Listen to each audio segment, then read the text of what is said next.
कल ये जो क्वेश्चन दिए थे बनाए थे तुम लोग, ये वाला? आवाज आ रहा है सबको?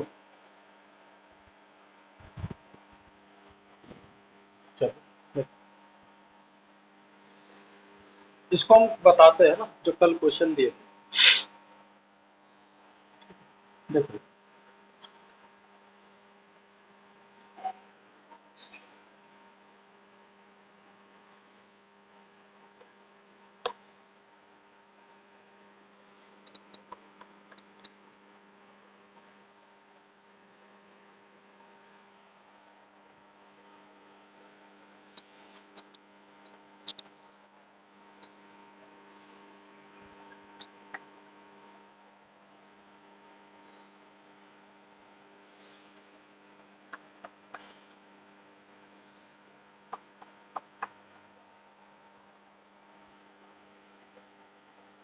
देखो फ्री बॉडी डायग्राम सब ऐसे ही बनाए होंगे, एक बार देख लो तो चेक कर लो तो सब सब ऐसे ही बना है।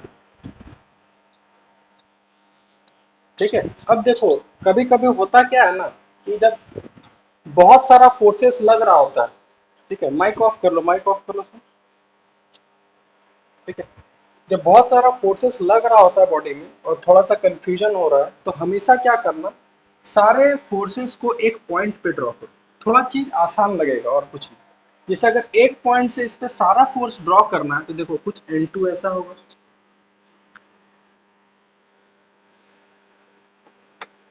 N1 ऐसा होगा और 60 कुछ ऐसा। उसी तरीके से इसको अगर हम एक पॉइंट पे ड्रॉ करें, N4 इस साइड होगा, N3 ऊपर के साइड होगा, 100 नीचे के साइड होगा और N2 इसके साइड। अब बताओ, इसमें और इसमें देखने में कौन सा अच्छा लग रहा है, ऊपर वाला कि नीचे वाला? कौन सा अच्छा लग रहा है बताओ? नीचे वाला, क्योंकि ऊपर वाला में हाँ कंफ्यूजन रहेगा कि कौन सा फोर्स किधर है। इसलिए हमेशा क्या करना, कंसेप्ट याद रखना कि सारे फोर्सेस को एक ही पॉइंट पे ड्रॉ करना। ठीक है, अब इसको अगर हम एक्सिस ले लिया जाए, ठीक है, अब रहा बात खाली थीटा का। ठीक है, तो देखो, ये जो N2 वाला लाइन होगा, ये वाला ये वाला जो ये हॉरिजॉन्टल के साथ कितना बना रहा है, 30 डिग्री बना रहा है, तो ये 30 डिग्री होगा, तो ये भी तुम्हारा 30 डिग्री होगा। उसी तरीके से ये इंटू ये वाला हॉरिजॉन्टल इंटू वाला लाइन है ना, ये तुम्हारा कितना होगा, 30। इसके बाद तो इसके बाद तो आराम से कर सकते हो, कि इसके बाद नहीं नहीं कर पाओगे? हाँ, बस उसके बाद कंपोनेंट करके नेट फोर्स जीरो कर देना। कुछ देखो उसमें करना कुछ नहीं, ये फ्री बॉडी डायग्राम जो है, ये तो पिछले क्लास में बताए थे कैसे ड्रॉ करना है। N1 N2 N3 N4 सारा कैसे कैसे ड्रॉ करना है पिछले क्लास में ही समझा दिए थे। अभी हम खाली एक कंसेप्ट क्या बताएं कि कभी भी बहुत सारा फोर्सेस हो जाए एक बॉडी में और तुमको दिक्कत लग रहा है कि पता नहीं क्या होगा, तो हमेशा क्या करना, पूरे फोर्स को एक ही पॉइंट पे ड्रॉ करो, एक पॉइंट पर। थोड़ा चीज आसान दिखेगा और करने में भी अच्छा लगेगा। तो एक पॉइंट से अगर ड्रॉ करें तो N3 ऊपर था, N4 राइट साइड था, N2 इस साइड था और 100 नीचे था, बना दी। तो यह क्लियरली पता चल गया कि एक्सिस ऐसे लेने से N2 का कंपोनेंट करना है। उसी तरीके से इस पॉइंट को अगर बनाए तो N1 इस साइड है, N2 उस साइड है और 60 नीचे था, तो उसका हो गया। उसके बाद कुछ करना नहीं है, यहाँ N2 का कंपोनेंट कर देना, यहाँ इक्वेशन होगा, यहाँ भी N2 का कंपोनेंट कर देना, यहाँ भी इक्वेशन होगा। तो टोटल यहाँ से दो इक्वेशन आएगा, यहाँ से दो इक्वेशन आएगा, टोटल कितना हो गया, चार इक्वेशन। और कितना नॉर्मल निकालना था, कैलकुलेट करो तो कितना नॉर्मल निकालना है, कितना अननोन है, चार है। तो चार नॉर्मल है और मेरे पास चार इक्वेशन भी है, आराम से सब कुछ सॉल्व कर सकते हो, कोई दिक्कत नहीं है। ठीक है, क्या क्या क्या बोल रहे हो?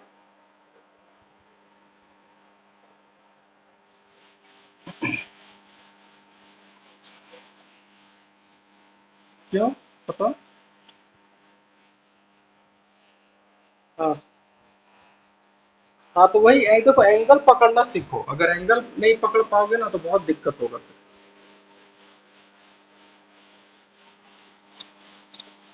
ठीक है,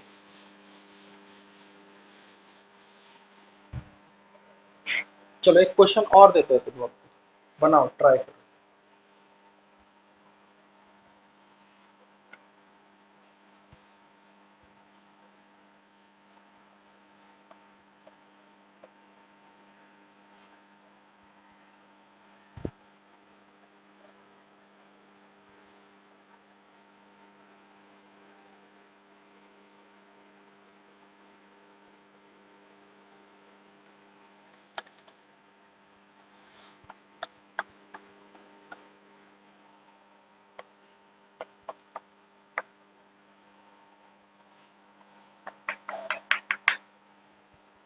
ठीक है, क्वेश्चन, फाइंड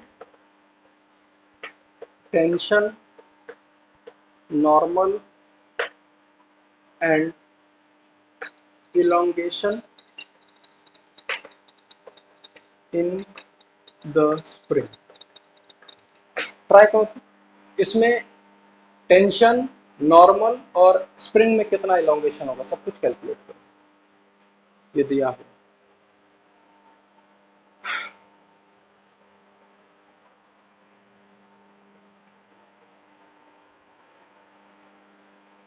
चलो बनाओ बढ़िया से।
इलोंगेशन 12,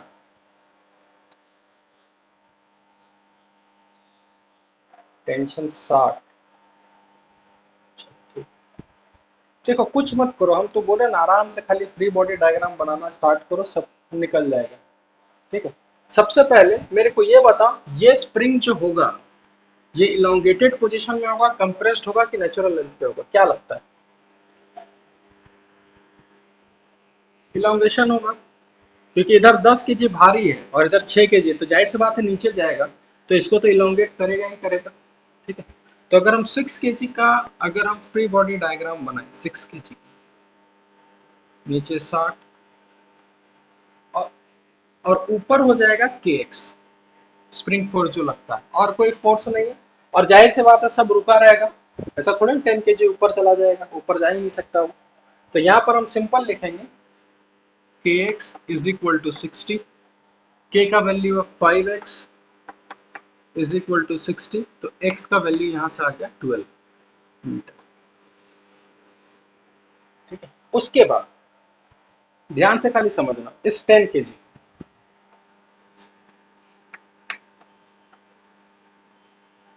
एक तो 100 100, अच्छा इसमें नॉर्मल लगेगा कि नहीं लगेगा, देखो तो कॉन्टैक्ट में है ना, लगेगा, ऊपर नॉर्मल और धागा ऊपर टेंशन, और ये रुका रहेगा, तो हम इक्वेशन लिख सकते हैं, tension plus normal is equal to. अब यहाँ दिक्कत क्या है, यहाँ हमको टेंशन भी नहीं पता, नॉर्मल भी नहीं पता, लेकिन हम याद करो एक फैक्ट समझाए थे, क्या फैक्ट समझाए थे, कि कभी भी एक धागा जाके स्प्रिंग से जुड़ा है तो हम लोग क्या करते थे, याद है? हाँ जब टेंशन, हाँ बस, तो यहाँ टेंशन और के एक्स क्या होगा, सेम हो जाएगा, और के एक्स किसके बराबर है, 60 के बराबर, तो टेंशन का वैल्यू कितना हो गया, 60। बस यहाँ हो जाएगा 60 plus N is equal to 100, तो यहाँ एन का वैल्यू हो जाएगा 40। समझे? तो इसलिए बोले क्वेश्चन कितना भी टफ दिखने में हो, कैसा भी हो, कोई दिक्कत नहीं है, बस तुम ईमानदारी से खाली फ्री बॉडी डायग्राम बनाओ, जो जो कंसेप्ट सिखाया गया है बस उसी को अप्लाई करो, आंसर 100% आएगा, कोई दिक्कत नहीं है। सबको समझ में आया ये चीज? हाँ, ये क्या है देखो तो, सब ठीक है, चलो। तो हम लोग देखो, जितना हम लोग रेस्ट वाला क्वेश्चन था, जितना रेस्ट वाला क्वेश्चन था वो सारा हम लोग कर लिए, है ना? और हम लोग अब एक कदम थोड़ा आगे बढ़ते हैं, है ना?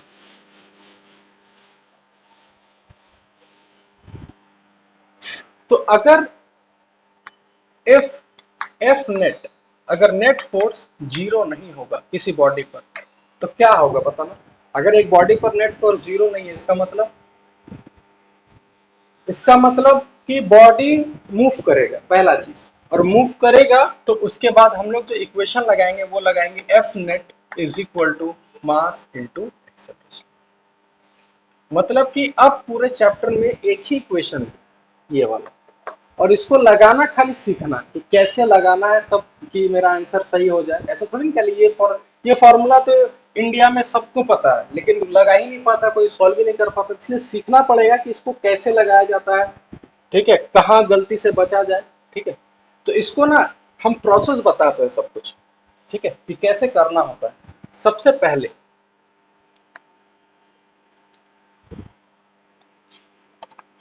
Analyse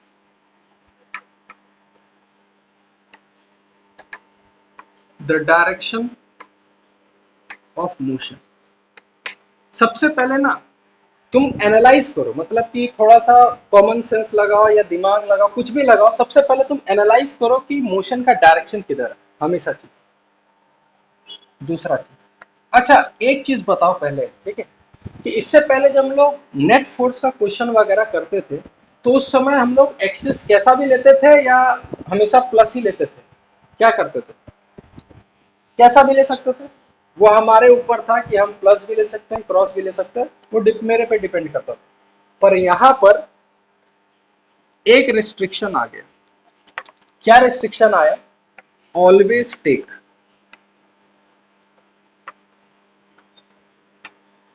one of the axis along the direction of acceleration। यानी कि एक पाबंदी मेरे ऊपर लगे, मतलब बोल सकते हैं ना कि ऐसा नहीं, अब हम फोर्स देखकर डिसाइड, जैसे याद करो, फोर्स ऐसा रहता था तो ऐसा ले लेते थे, ठीक है, लेकिन अब यहाँ वो चीज नहीं चलेगा, एक्सेलरेशन में वो चीज नहीं चलता है। एक्सेलरेशन में क्या चलता है कि जिस तरफ एक्सेलरेशन होगा उस तरफ तुमको एक एक्सेस लेना ही लेना है, ये जबरदस्ती है, मतलब समझ लेना कि एक एक्सेस तुमको हमेशा किस तरफ लेना, along the direction of acceleration, ठीक है, और दूसरा एक्सेस किधर होगा?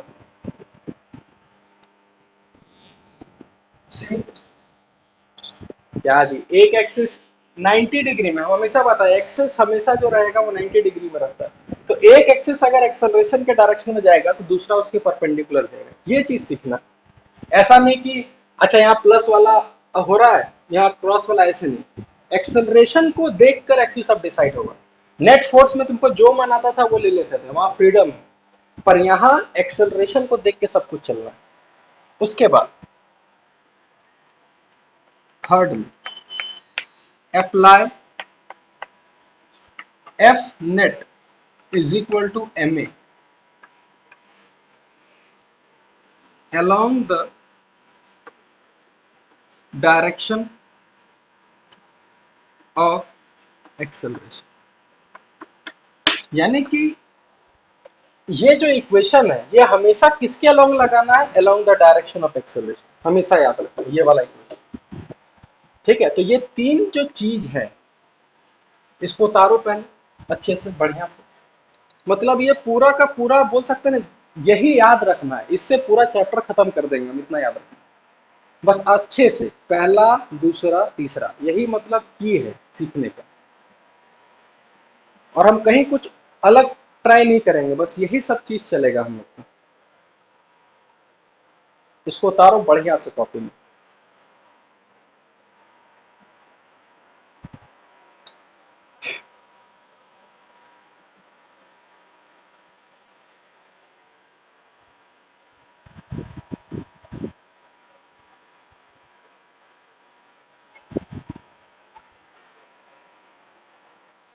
ठीक है। और खाली लिखना में नहीं है, समझना है कि हम क्या लिखे हैं।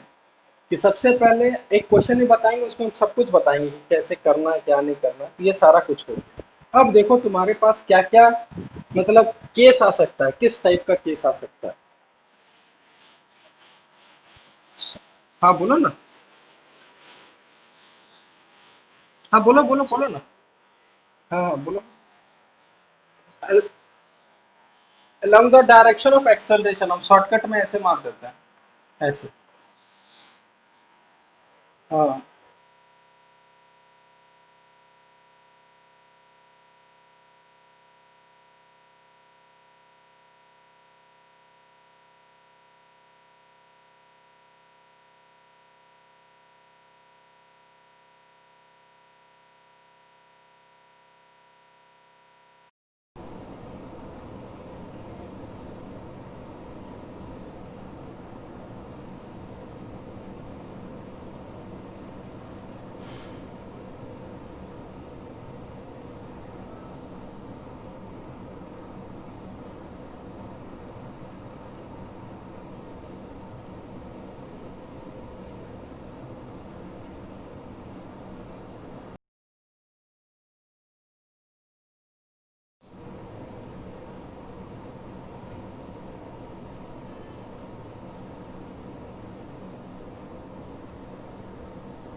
चलो सबको सबको आवाज आ रहा है मेरा।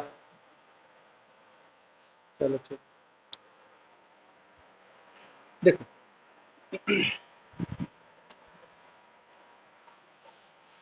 क्या रूल आया है जी नया। हाँ? कुछ रूल वगैरह है क्या? क्या रूल? क्या बोल रहा है?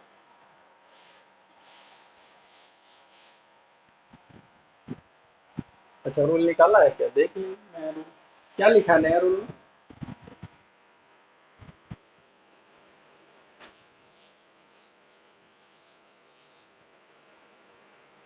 क्या बात करता है? हम लोग।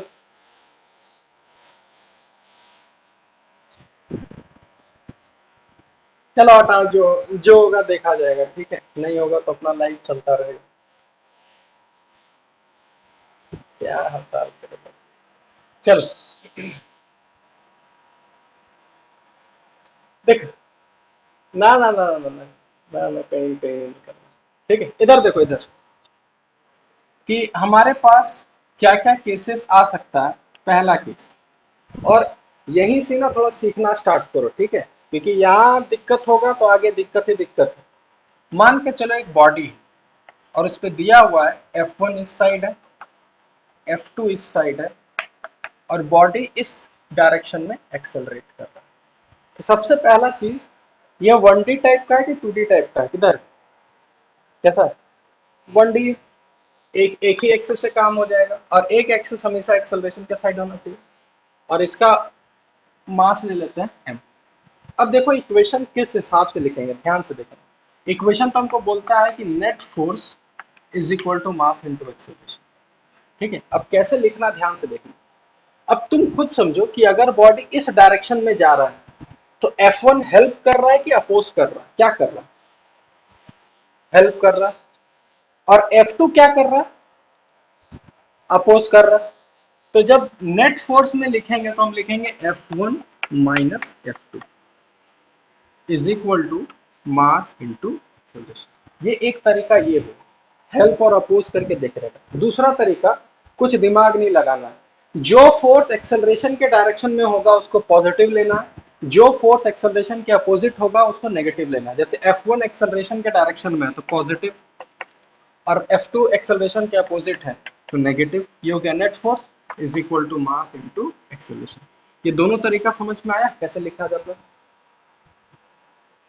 ठीक है, बहुत आसान है, बहुत आसान है। ठीक है, उसके बाद नेक्स्ट केस किस टाइप से आ सकता है, कुछ ऐसा, F1, F2 और F3, और एक्सेलरेशन इस डायरेक्शन। ठीक है, क्या लिखा जाए बताओ।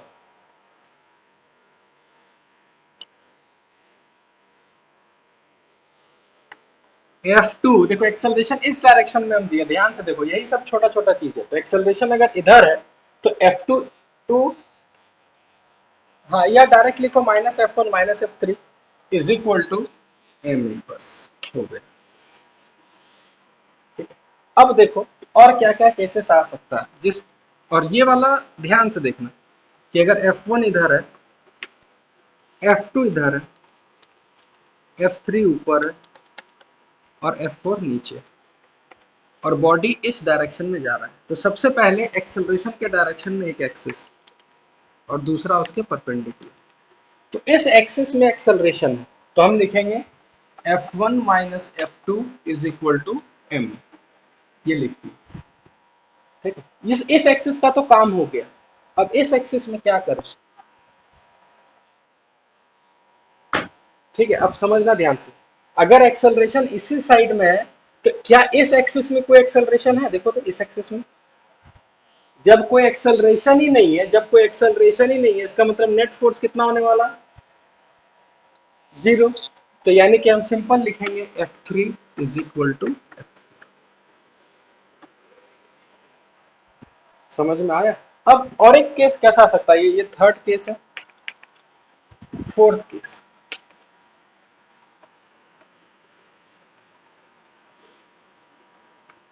F1, F2, F3, और ये इस साइड एक्सेलरेट कर रहा है। ठीक, अब मेरे को बताओ, इस केस में प्लस वाला लेना है कि क्रॉस वाला लेना है,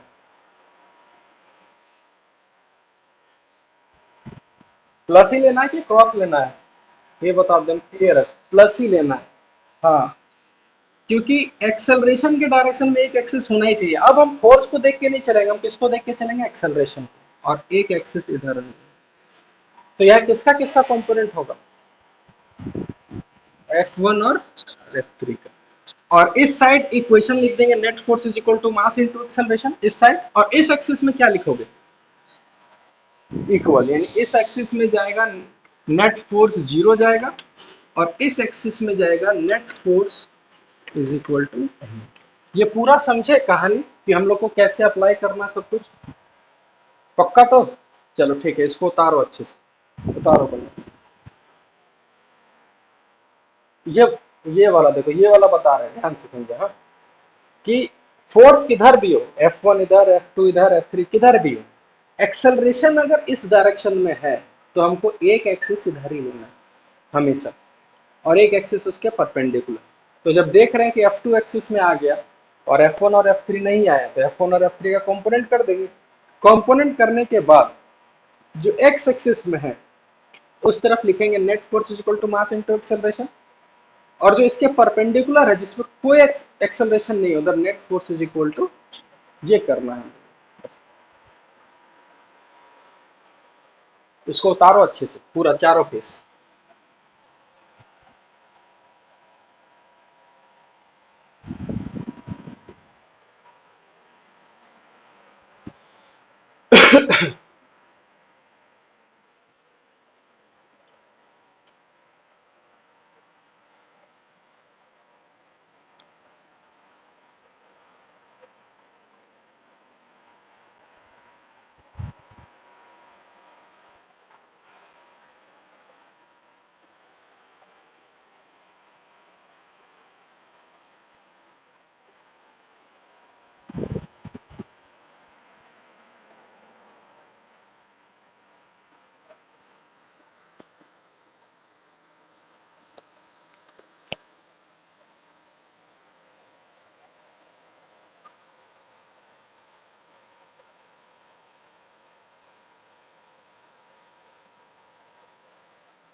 उतार लिए सबको।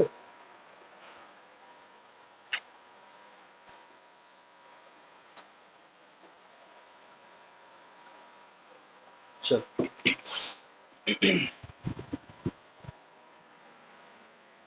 हाँ आराम से उतारो, कोई दिक्कत नहीं।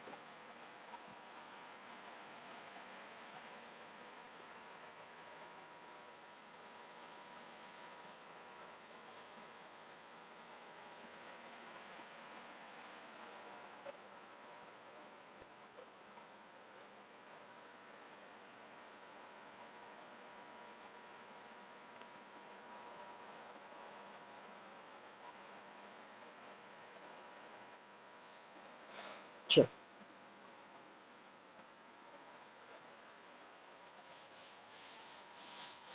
तो डायरेक्ट क्वेश्चन हम तुम्हें लोग को देता है, ठीक है। नहीं बना कोई बात नहीं, लेकिन बनाने के बाद गलती खाली सीखो, कहाँ गलती हो रहा है। जैसे कि पहला अगर क्वेश्चन दिया जाए,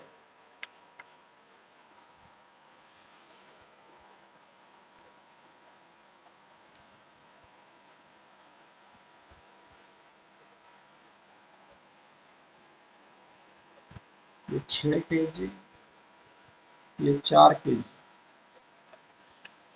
इधर से 30 न्यूटन का फोर्स और इधर से 20 न्यूटन का फोर्स। क्या लगता है ये रुका रहेगा कि मूव करेगा, क्या लग रहा है? मूव करेगा।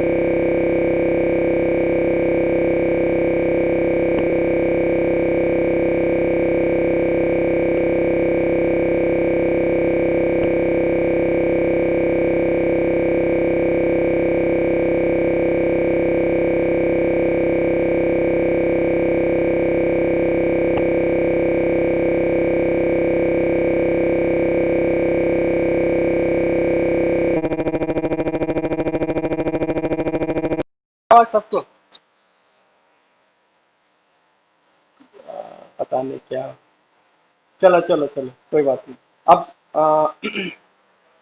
आ रहा है आवाज? चलो फिर से बता रहे हैं।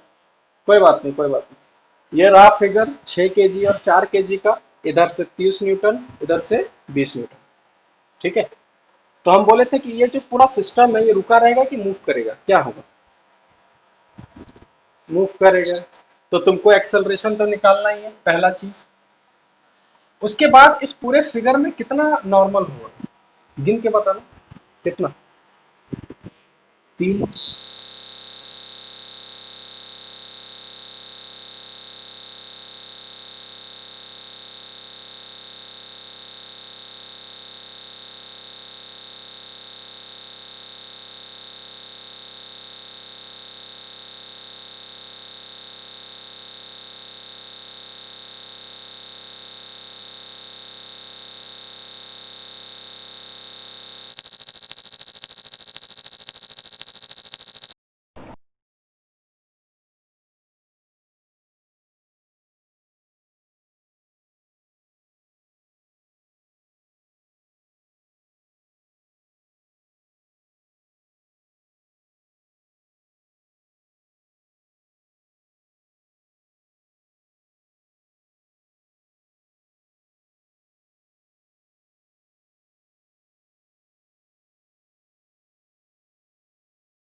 आया आवाज? हेलो, आवाज आ रहा है जी किसी को? पक्का? बीच बीच बीच में चला जा रहा है।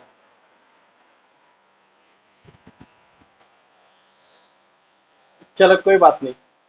इधर इधर इधर इधर इधर इधर। तुमको एक्सेलरेशन, हाँ एक्सेलरेशन निकालना है और इन दोनों के बीच जो नॉर्मल फोर्स लग रहा है वो कैलकुलेट करना है। चलो ट्राई करो सब। हाँ टोटल नॉर्मल 3 होगा, यहाँ पर ग्राउंड से और एक नॉर्मल इन दोनों के बीच में। हाँ तो हमको इन दोनों के बीच वाला नॉर्मल चाहिए। ठीक है, कोई आराम से जो सिखाया गया है वो करो। सबसे पहले फ्री बॉडी डायग्राम, बिना कुछ सोचे समझे। हाँ ठीक है, आगे पढ़ो पढ़ो।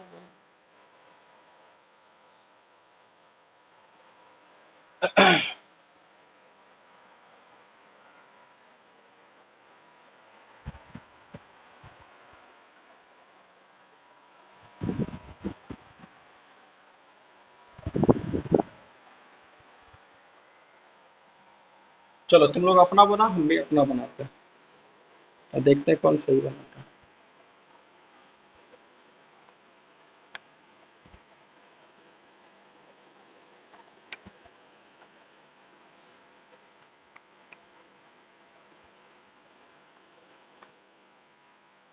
हाँ हाँ ठीक।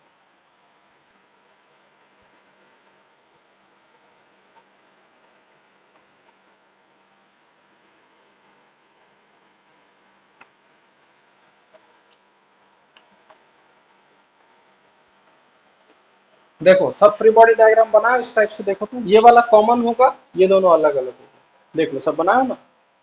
अब कुछ नहीं करना, हमको पता है कि ये पूरा सिस्टम राइट साइड जाएगा, तो राइट साइड जाएगा यानी एक्सेलरेशन ए, एक्सेलरेशन मान ली। अब रहा बात इक्वेशन लिखने का, तो बताओ इस वाले पर इसको नाम देते हैं ए और इसको नाम देते हैं बी। ए वाले पर एक्सेलरेशन इस साइड है, क्या लिखोगे इक्वेशन बताना।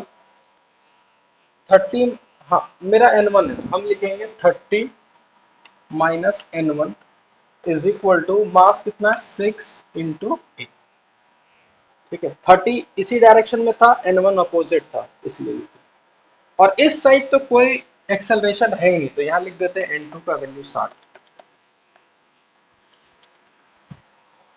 उसी तरीके से इधर, तो यहाँ लिखेंगे n1 minus 20 is equal to 4।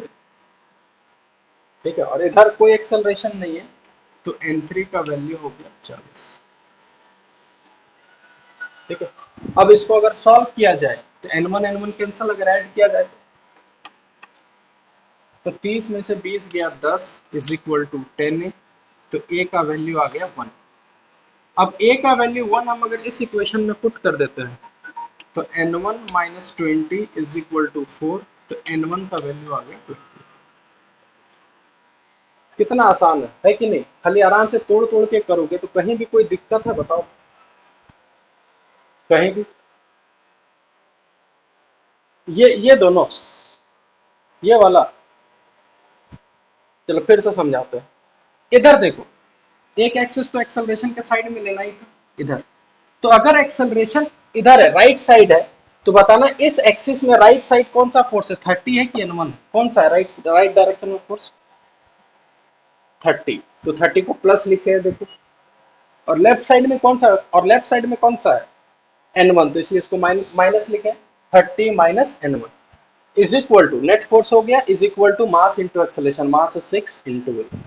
अब इसको देखो, एक्सेलरेशन अगर इस डायरेक्शन में है तो इस डायरेक्शन में कौन सा फोर्स है, n1 है कि 20 है, n1 है।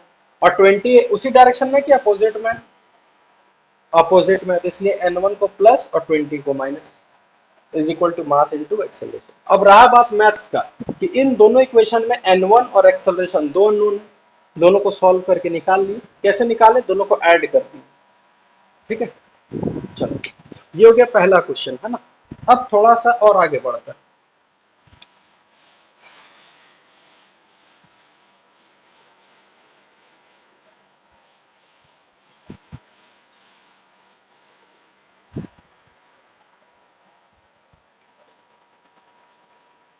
ठीक है, हम 3 क्वेश्चन करवाएंगे, ठीक है। और इसको फिर शॉर्टकट में भी बता देंगे कि शॉर्टकट में कैसे जल्दी करना है।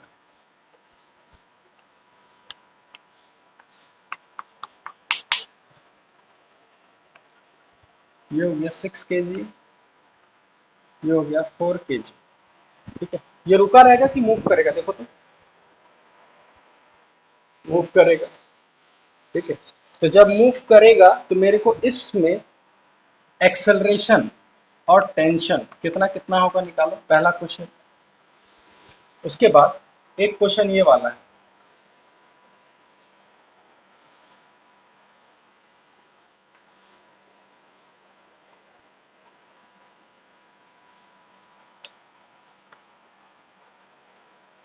ठीक है, इधर 6 kg और इधर 4 kg। इसमें भी बताओ टेंशन और एक्सेलरेशन।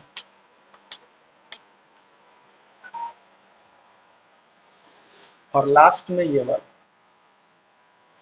चलो ठीक है, ठीक है, बाकी लोग को बनाने दो और आगे आगे बनाओ, जहाँ जिसका बन गया वो आगे मूव करते रहो।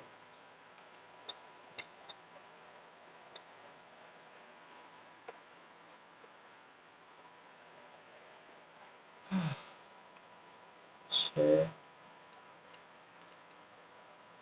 10, चलो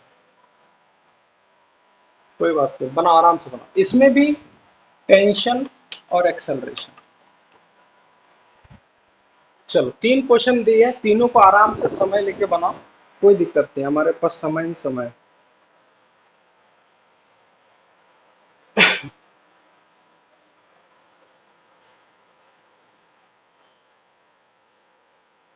हाँ, सब में टेंशन और एक्सेलरेशन। लास्ट वाला में ध्यान देना, देखना फिर गलती ना हो। वहां कितना धागा है लास्ट वाले क्वेश्चन में? 2 धागा, तो टेंशन सेम है कि अलग अलग लेना है? अलग अलग, हाँ। चलो बहुत बढ़िया, हाँ चलो ट्राई करो, बनाते जाओ और आंसर जिसका आते जाए वो लिख के रखते रहो।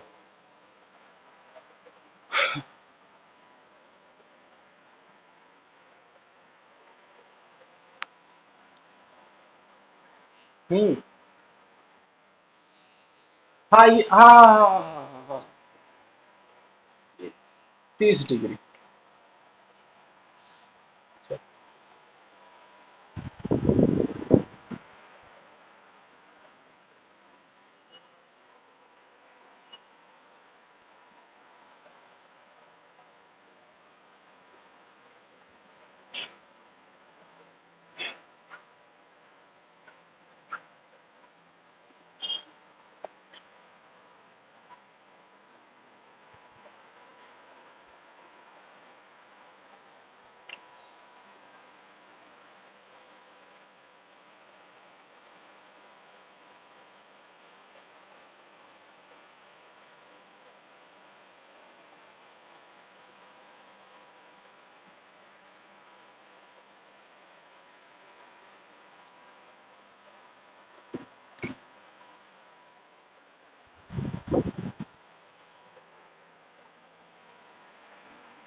हो गया?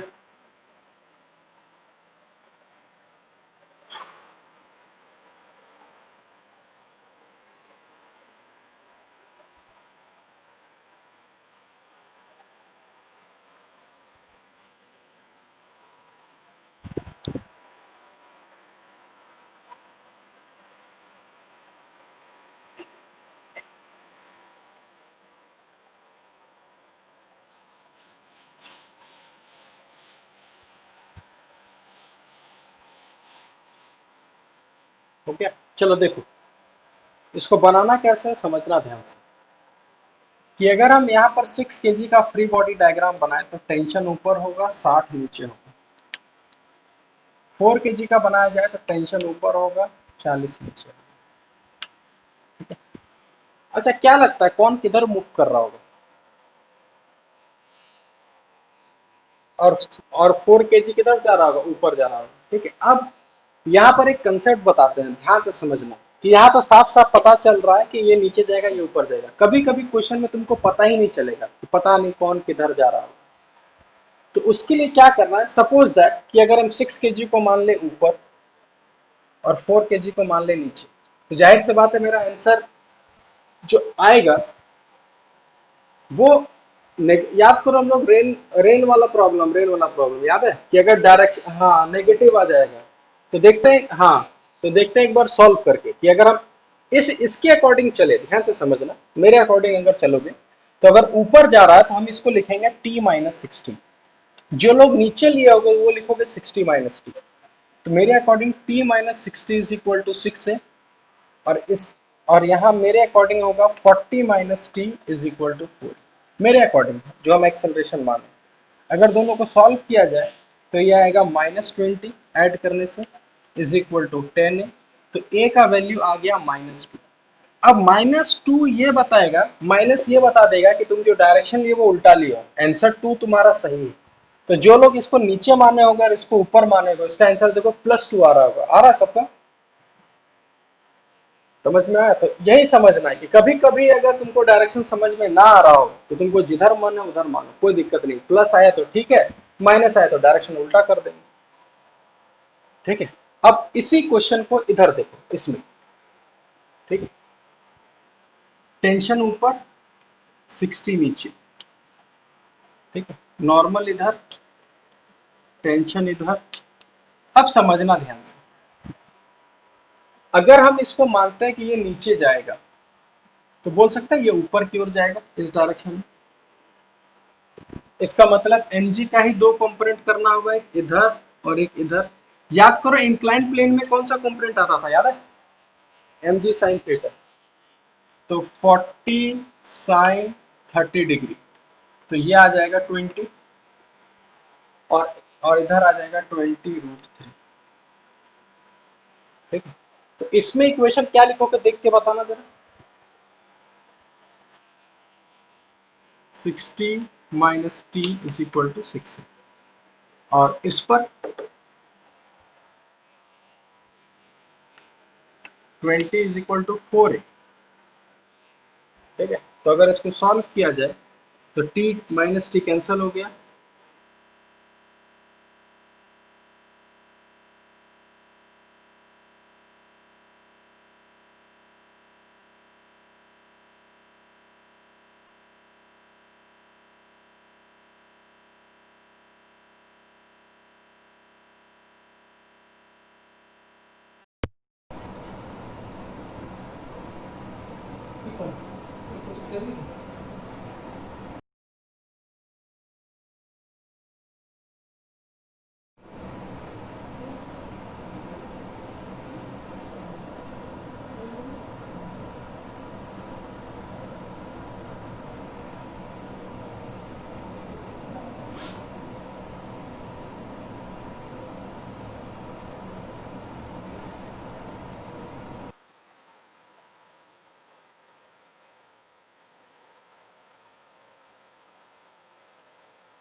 तो आवाज आ रहा सबको?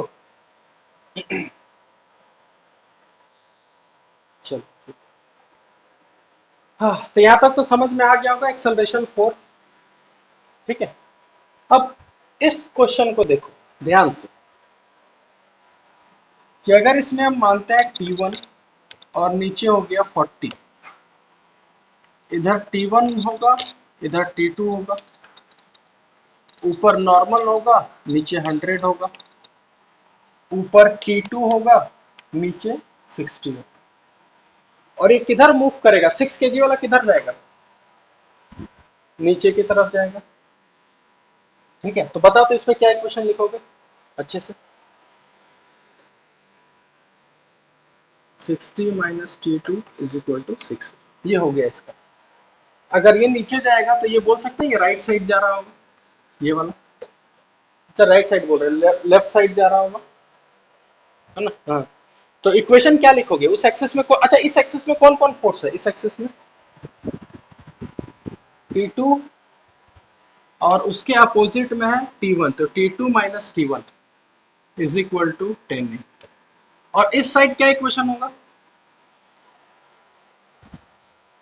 इस साइड इसके इसमें इस साइड, इस एक्सिस में भी फोर्स है ना? क्या लिखोगे? ऊपर नॉर्मल है नीचे 100, तो हाँ तो उसमें नॉर्मल।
चलो, हेलो,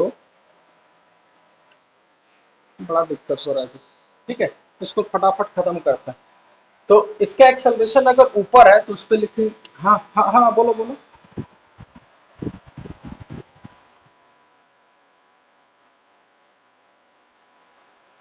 हाँ ये बात, इसका 10 किलो का ना, ये भी बात सही है कि 10 किलो का वेट बहुत ज्यादा है तो 6 किलो नहीं टान सकता। ठीक है, कोई बता सकता है ऐसा क्यों हो रहा है? तो उधर 10 किलो है।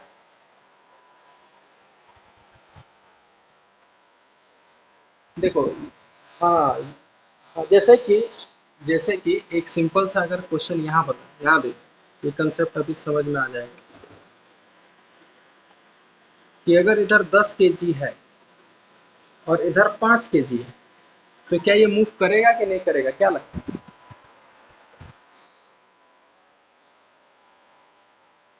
क्यों? फ्रिक्शन अभी जब तक अभी जब तक फ्रिक्शन चैप्टर नहीं आएगा तब तक कहीं सोचना ही नहीं कि फ्रिक्शन नाम का कोई चीज, कुछ नहीं सोचना। देखो, ध्यान से समझना कि देखो सब कुछ मूव, मॉब देखो कौन मूव करेगा कौन मूव नहीं करेगा वो सिंपल डिपेंड करता है फ्री बॉडी डायग्राम पे। तो अगर हम इसका फ्री बॉडी डायग्राम बनाए तो टेंशन ऊपर 50 नीचे, और जब इसका बनाएंगे तो नॉर्मल इधर, टेंशन इधर और 100 नीचे। तो मेरे को ये बताओ इस 10 kg को लेफ्ट साइड कौन खींच रहा है? कोई खींच रहा है? टेंशन खींच रहा है। तो मेरे को ये बताओ अगर ये रुका हुआ होता तो कोई इसको पीछे खींचता कि नहीं खींचता, ये बताओ। खींचता। तो अगर इस बॉडी पे सिर्फ लेफ्ट हैंड साइड पे फोर्स है तो क्या कभी ये जिंदगी में रुक सकता है? ये मूव करेगा, चलता रहेगा। आगे चैप्टर में हमको देखो, हम लोग का दिमाग में इसलिए बैठा हुआ है क्योंकि ऐसा लग रहा है ये भारी है। तो आगे जाके हम लोग पढ़ेंगे कि यहाँ एक फ्रिक्शन नाम का चीज आएगा। तो जब तक फ्रिक्शन नहीं होगा तब तक सारा स्मूथ है, कोई सरफेस के चलते कोई रुकावट नहीं होगा। तो उसी तरीके से यहाँ देखो, ये 10 kg है ना, कुछ नहीं कर सकता। इधर 6 kg है, उधर 4 kg है, तो इधर वाला थोड़ा भारी है, उधर थोड़ा हल्का है। तो जाहिर सी बात है कि इधर मूव करे इससे। और अगर नहीं मूव करने का होगा तो एक्सेलरेशन जीरो आ जाएगा, बात खत्म। है कि नहीं? अगर तो लगता है कि वो भारी है, नहीं मूव कर रहा होगा, तो एक्सेलरेशन जीरो आ जाएगा।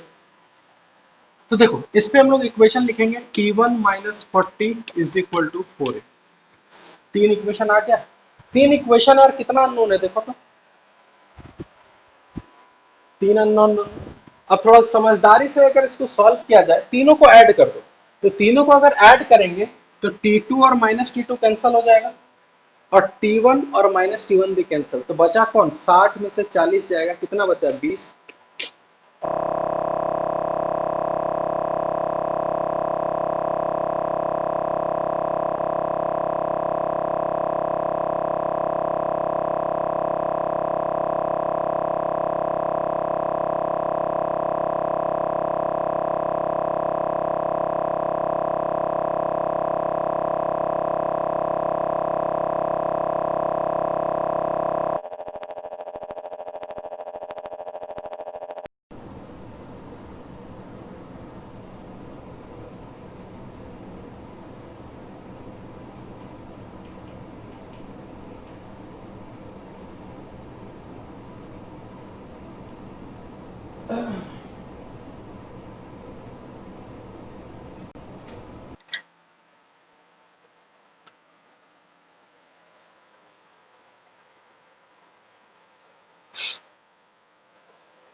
एक काम करते हैं, हेलो सबको आवाज आ रहा है, देखो तो।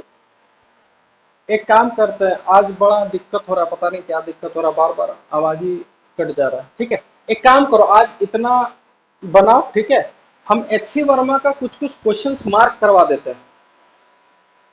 ठीक है, उसको तुम लोग बनाना, या एक काम करो, पहले इसको उतार लो, ठीक है, एक क्लास और कर लेना, एक क्लास हम और लेंगे, उसके बाद हम HC वर्मा का कुछ कुछ क्वेश्चंस देंगे, आराम से बनेगा। ठीक है, एक क्लास और, ज्यादा नहीं, एक क्लास और एक क्लास में HC वर्मा प्लस एक क्लास और कर लेंगे, तो उसके बाद तुम यूरोडोव का भी क्वेश्चन बना सकते हो आराम से, कोई दिक्कत नहीं है। ठीक है, तो सबसे पहले एक क्लास और कर लेंगे, उसके बाद फिर आगे HCV बनाएंगे। ठीक है, आज इतना ही रखता है, पता नहीं कुछ दिक्कत आ रहा है शायद। ठीक है, हाँ हाँ हाँ हाँ, हाँ इसको हम डाल देंगे रिकॉर्डिंग में। ठीक है, और जिसको यहाँ तक समझ में आ गया और पढ़ना है, तो वो यूट्यूब में जाके ना वो लेक्चर्स देख लेना, अगर टाइम मिले तो। ठीक है, चलो थैंक यू।